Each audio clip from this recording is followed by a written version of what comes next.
Good afternoon, ma'am. I am Mermel Branti. Good afternoon, ma'am. I am Irene Bumali Kalapi, and I am acting as the speaker. And here is our video about partner conversations. The think, peer, shares, and our chosen topic is all about communication arts and its components. So let me start the discussion. Communication Arts is the largest international trade journal of visual communications. Founded in 1959 by Richard Coyne and Robert Blanchard. The magazine's coverage includes graphic design, advertising, photography, illustration, and interactive media. Communication art can refer to communication design is a broad-scoped mixed-discipline approach to design and information development concerned with how media and presentations communicate with people. This may include audio with or without visual art. Communication arts courses cover all facets of effective communication: writing, speaking, reading, listening, researching, illustrating, and more. Recognizing connections in what we hear, what we read, and what we write is more important than ever in a fast-paced world where there is so much new to learn. So, what is communication? The root of the word communication in Latin is communicare, which means to share or to make common. And also, communication is defined as the process of understanding and sharing meaning. Communication makes the world go around. It facilitates human connections and allows us to learn, grow, and progress. It's not just about speaking or reading, but understanding what is being said and in some cases, what is not being said. Communication is a natural process that involves at least two living things. Communication skills are the most important skills that we need to succeed in the workplace. Communication in an organization, therefore, is a process that involves at least two people, the receiver and the sender.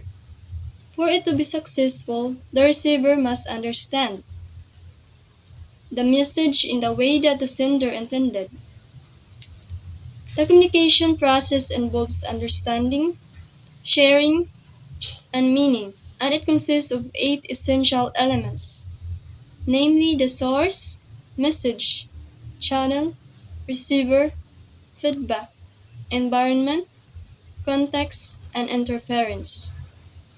In order to better understand the communication process, we can break it down into a series of 8 essential components.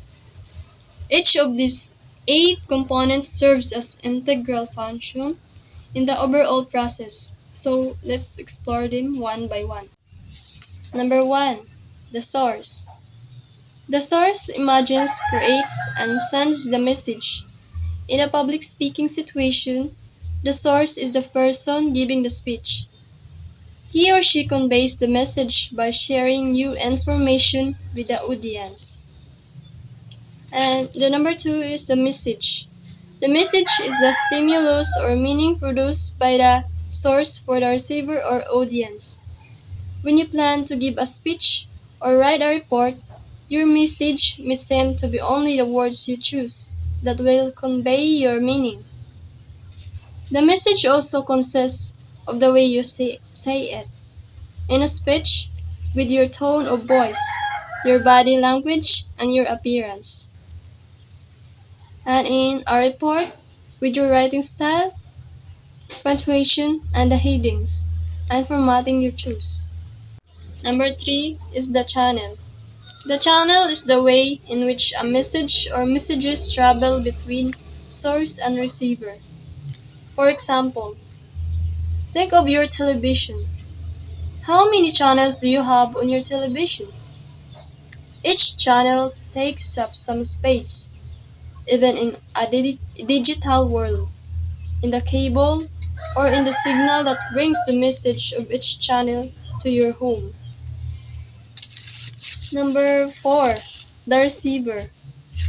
The receiver receives the message from the source, analyzing and interpreting the message in ways both intended and unintended by the source. As a receiver, you listen, touch, smell, and or taste to receive a message. Your audience sizes you up, much as you might check them out long before you take the stage or open your mouth. Number 5 is the feedback. When you respond to the source, intentionally or unintentionally, you are giving feedback. Feedback is composed of messages the receiver sends back to the source.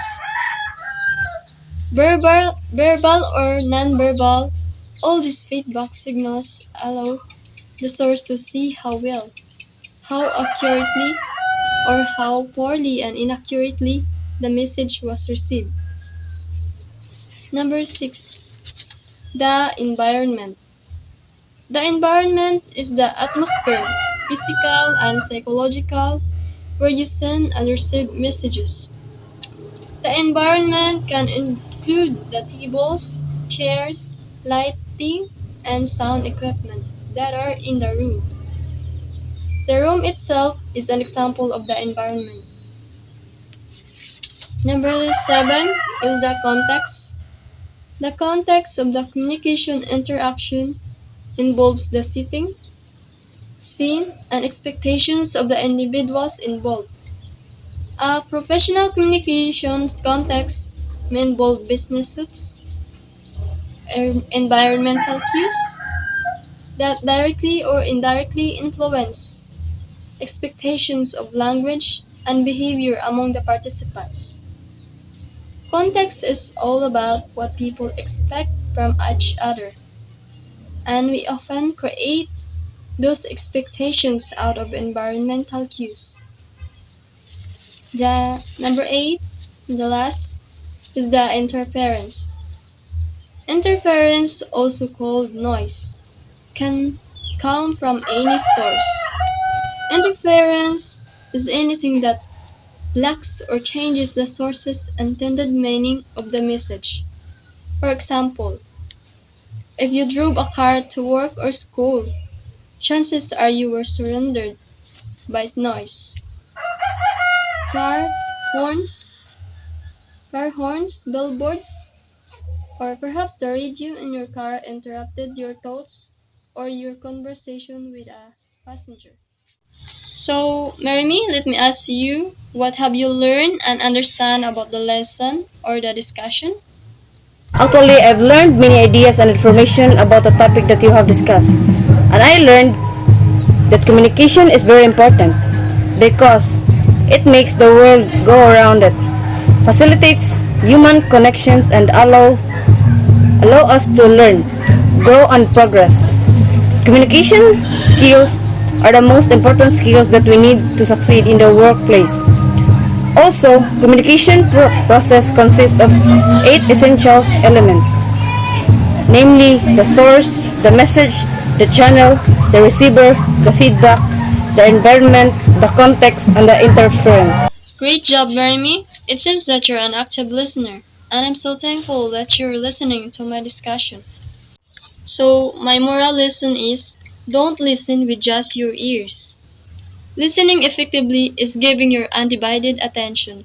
It means that you listen with more than just your ear. You need to communicate with your eyes, heart, and body language.